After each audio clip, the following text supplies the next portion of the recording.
Hi viewers, Binas kitchen ক্রিয়েশনসে আপনাদের স্বাগতম। আজ বানাবো পুরনো দিনের একটি খাবার, মুড়ির ছাতুর বরফি। এটা বানাতে যেমন সহজ, আবার খেতেও খুবই সুস্বাদু। চলুন মুড়ির ছাতুর বরফি বানাতে কি কি উপকরণ লাগবে একবার দেখে নিই। প্রথমেই লাগবে মুড়ি, আর এখানে 250 গ্রাম পরিমাণ মুড়ি রয়েছে। এখন মুড়িগুলো ছাতু করার জন্য ব্লেন্ডার জারে ঢেলে নিব। এরপর মুড়িগুলো গুঁড়া করে নিব।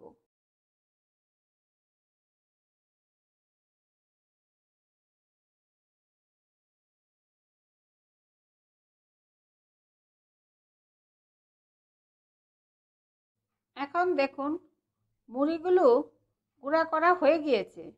এরপর দিব স্বাদ মতো কোরানো নারকেল।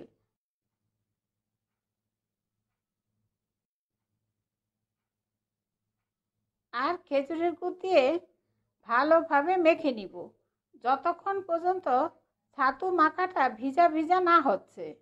আর নারকেল আর গুড় নিজেদের স্বাদ মতো দিবেন। আর খেজুরের গুড়ের পরিবর্তে চিনি দিয়েও বানানো যাবে, তবে খেজুরের গুড়েরটাই খেতে বেশি ভালো লাগে। আর চিনি দিয়ে বানালে সেই ক্ষেত্রে চিনিগুলো একটু গলিয়ে নিতে হবে।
এখন দেখুন মুড়ির ছাতুগুলো মেখে 3-4 মিনিট রাখার পর আরও একটু ভিজা ভিজা হয়ে গিয়েছে। এখন বরফির শেপ দেওয়ার জন্য একটা ছোট বাটি নিয়েছি। এরপর ছাতু মাখাগুলো থেকে পরিমাণ মতো ছাতু নিয়ে চেপে চেপে বরফির শেপ দিয়ে নিব। এরপর বাটি থেকে তুলে নিলেই মুড়ির ছাতুর বরফি তৈরি। আর এখন নারকেল আর খেজুরের গুড়ে দারুণ গন্ধ বেরোচ্ছে। আর এইভাবেই সবগুলো বানিয়ে নিব। আর আপনারা চাইলে নিজেদের পছন্দ মতো বাদাম কুচি ও কিশমিশ দিতে পারেন।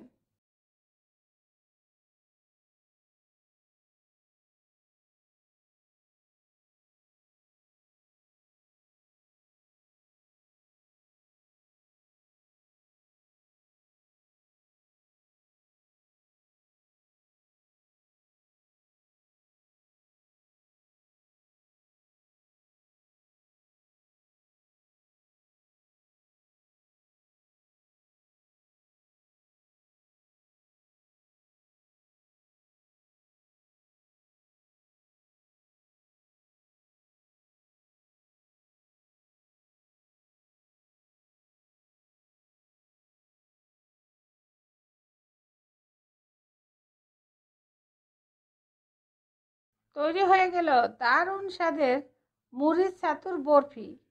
এইভাবে বাড়িতে অবশ্যই বানিয়ে খাবেন। আপনাদের সুবিধার্থে সব উপকরণ ও তার পরিমাণ আমি ডিসক্রিপশনে দিয়ে দিব। আর এই রেসিপিটা আপনাদের কেমন লাগলো আমাকে কমেন্টসে জানাবেন। আর ভালো লাগলে অবশ্যই একটা লাইক দিবেন। আর নতুন বন্ধু হলে সাবস্ক্রাইব করার জন্য অনুরোধ রইল। আমার ভিডিওগুলো দেখার জন্য আপনাদের সবাইকে অনেক অনেক ধন্যবাদ।